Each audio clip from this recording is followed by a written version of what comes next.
Gracias por continuar con nosotros, siempre hablando sobre este reajuste salarial. Nos encontramos con Pedro Ortega Méndez, quien es secretario general de la Central Sandinista de Trabajadores, secretario de Asuntos Laborales de la Confederación Sindical de Trabajadores de Zonas Francas, con una licenciatura en Contabilidad Administrativa, licenciado en Derecho y con un posgrado en Jurisprudencia Laboral y un diplomado en Métodos de Resolución Alternos de Conflictos Laborales. Muchas gracias, don Pedro, por estar aquí con nosotros. Primeramente, queremos consultar cómo fue este proceso para llegar a un acuerdo sobre el reajuste salarial. ¿Cuál era su propuesta? Bueno, como cada año, ¿verdad?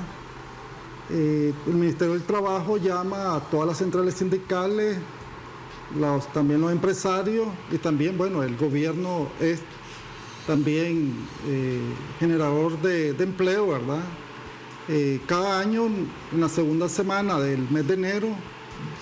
llama a constituirse en la Comisión Nacional del Salario Mínimo y en la primera sesión, ¿verdad?, de una sesión de instalación, de apertura, donde por lo general, ¿verdad?, el Ministerio del Trabajo cada año hace una presentación de los indicadores económicos preliminares que emite el Banco Central, también los precios de la canasta básica, la generación de empleo, etcétera, etcétera. Nosotros con estos indicadores preliminares que emite el Banco Central, ¿verdad?, porque son cifras oficiales, entonces nosotros como organizaciones sindicales posteriormente lo discutimos con nuestro agremiado, ¿verdad?, sobre las propuestas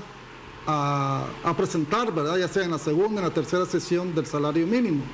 Pero aquí, ¿verdad?, son 8 sesiones. Si no se llega a acuerdo, queda la potestad a la presidenta de la Comisión Nacional del Salario Mínimo de definir un salario mínimo si no hay acuerdo. Pero siempre ha sido el consenso, ¿verdad?, entre las partes tripartitas. Como CST nosotros fundamentamos nuestra propuesta, ¿verdad?, que fue de un 13.5 con los indicadores que los presentó el Ministerio del Trabajo. En este caso, ¿verdad?, se decía de que la devaluación o la inflación, ¿verdad?, del año anterior, 2023, iba a andar probablemente en un 5.6, el crecimiento económico puede andar en un 4.5, eso los daba, ¿verdad?, sumado un 10.10. También el Ministerio del Trabajo lo suministró, ¿verdad?, sobre la pérdida del poder de adquisitivo de que los trabajadores hemos tenido, ¿verdad?, como consecuencia de la pérdida devaluativa de nuestra moneda, pero también del poder de compra con la canasta básica. Eso nos da un promedio en los últimos 4 años, que teníamos aproximadamente un 5%, ¿verdad?, de pérdida del poder adquisitivo de la canasta básica. No, con esos indicadores, ¿verdad?, nosotros siempre, como una organización muy responsable, como siempre lo hemos sido, ¿verdad?, presentamos una propuesta primero, ¿verdad?, que no dañara la economía del país, ya sea a través de crear inflación. Otra la propuesta también que decíamos que no queríamos que por un ajuste salarial se fueran a cerrar empresas o despedir trabajadores, siempre hemos sido cuidadosos y nosotros fundamentamos esos 3 factores: crecimiento económico, inflación nos da 11.10, más la pérdida del poder adquisitivo en los últimos 4 años de la canasta básica, que nos da un 5%, eso suma un 16%, pero nosotros, siendo una organización muy responsable, ¿verdad?, y razonable, pusimos el 13.5.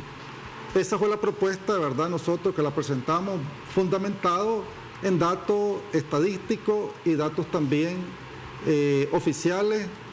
y preliminares del Banco Central de Nicaragua. Y esa fue una propuesta, ¿verdad?, que al principio decíamos que éramos para todos los sectores. Sin embargo, ¿verdad?, siempre se da que llegó la segunda, tercera, los empresarios presentaron su contrapropuesta también, ¿verdad?, de un 12.99 para todos los sectores. Conimipyme presentó una propuesta, ¿verdad?, del 7%,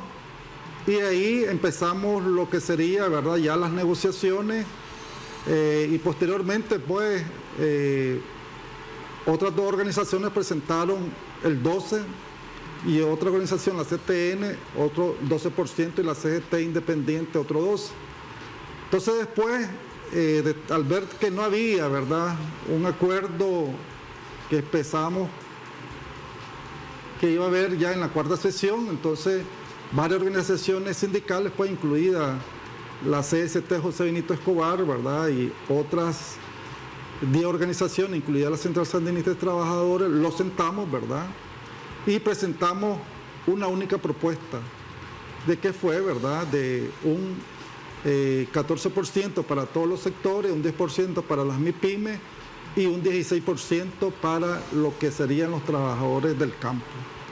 Esa fue la propuesta que nosotros iniciamos, la fundamentamos también, y ya podríamos decir que habían 3 propuestas, la de CONIMIPYME, la de PRODENI y la de 11 organizaciones sindicales. Posteriormente a eso, ya pues en la séptima sesión, pues el FNT y el MUSIM presentaron pues una propuesta también de ellos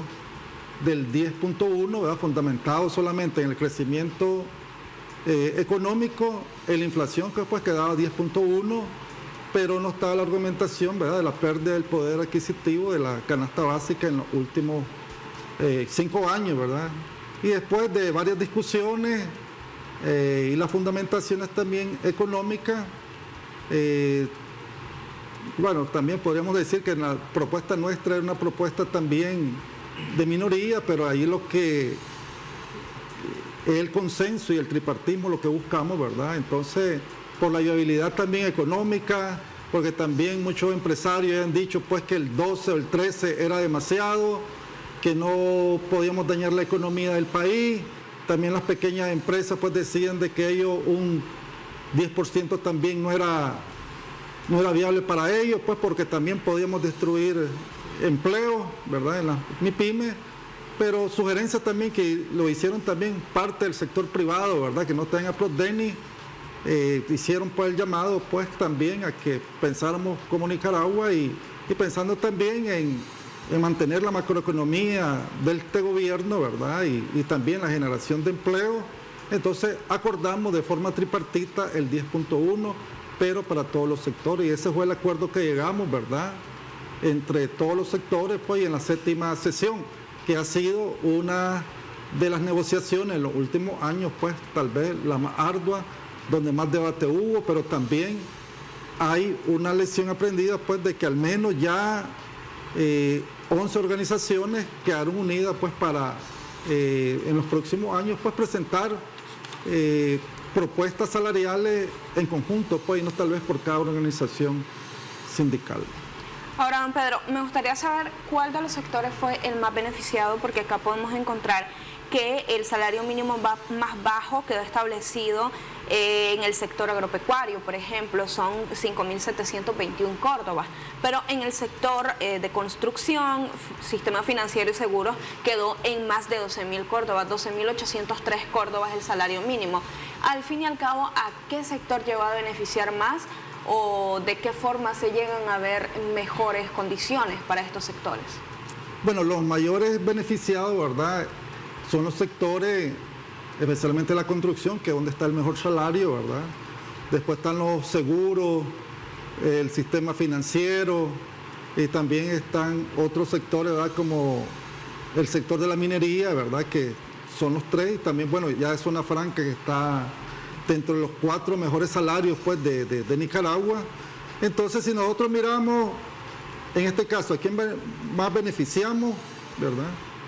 y a quiénes perjudicamos? Nosotros podríamos decir de que hay un doble efecto, y el doble efecto es que, un ejemplo, los trabajadores que más ganan, ¿verdad?, como ya después de 8.333 córdobas, bueno, menos el 7% de la cotización que hay que dar por trabajador, ¿verdad?, al Seguro Social, empieza la renta del trabajo. Entonces nosotros podemos decir que este 10%, ¿verdad?, por decirlo así, los trabajadores de la construcción ganaron tal vez 1.200 córdobas, pero esos 1.200 córdobas ellos no agarraron un 10% efectivo. ¿Por qué? Porque si le restamos lo que es la renta del trabajo, entonces ese 10% se convierte como en un efectivo en salario, como un 6.5% en salario. ¿Por qué? Porque el resto, ¿verdad?, va a pagar lo que es la renta del trabajo, porque así está estipulado en la ley de concertación tributaria, pues que los trabajadores de 100.000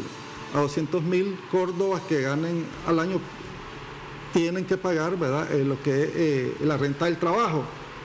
Entonces hay tres sectores, pues, que aunque se mire que fue mayor, ¿verdad?, lo que ellos obtuvieron en salario, pero sí también se trató de beneficiar a otros sectores, ¿verdad? Pero aquí sabemos de que el sector más desfavorecido, y creo que el que mayor aporta a la economía de este país, como es el sector agropecuario, está pues con un salario de 5.721 córdobas, que eso nomás alcanza, ¿verdad?, ni el 28% de lo que es la canasta básica actualmente. Entonces, este es un sector, ¿verdad?, que además, bueno, del salario, los finqueros, las empresas agropecuarias donde trabajan también le tienen que dar la alimentación, bueno, que está valorizado como en 30 córdobas diarios por alimentación, pero sin embargo, ¿verdad?, ese es el sector que nosotros queríamos también diferenciar, ¿verdad?, que hubieran 2 o 3 puntos de diferencia, porque también en ocasiones anteriores también se ha beneficiado este sector y también se ha diferenciado a las pymes del resto de los sectores, pues para no perjudicarlo, ¿verdad?, a este sector de pymes, que son por general empresas familiares de 5 a 10 trabajadores, ¿verdad? Entonces, han habido también diferenciación, pero que no obtuvimos en este acuerdo salarial, por una diferenciación porque deberíamos hacer con la pyme, menos y también más para el sector agropecuario. Ahora, don Pedro, ¿qué relación tendría este reajuste salarial con la competitividad laboral que pues existe actualmente en nuestro país? Bueno, definitivamente, ¿verdad?, nosotros podríamos decir que los salarios en Nicaragua, bueno, también es reconocido aquí por Banco Central, el Ministerio del Trabajo, ¿verdad?, que los salarios de Nicaragua son los más bajos de Centroamérica. Sin embargo, ¿verdad?, yo creo que si los vamos por la competitividad, ¿verdad?, nosotros consideramos de que nosotros también como país tenemos un atraso tecnológico en todo lo que es nuestra industria. Hay maquinarias que tienen 40, 50 años, ¿verdad?, y ahora nosotros sabemos, pues, con la robótica, con la modernización también de tecnología, nuestra industria, ¿verdad?, y también el sector agropecuario, estamos muy atrasados. Mientras miramos cómo hay en lugares, pues, en el norte del país que se trabaja con el espeque, ¿verdad?, no tenemos una mecanización, por decirlo así, del sector agropecuario. Entonces nosotros estamos un poco atrasados si no miramos los precios del café con los precios en Costa Rica. Entonces miramos que la competitividad en Costa Rica es más, ¿verdad?, porque ellos tienen más adelantos tecnológicos que en nuestro país. Ok, don Pedro, momento de hacer una pequeña pausa comercial, pero ya regresamos para continuar abordando este tema.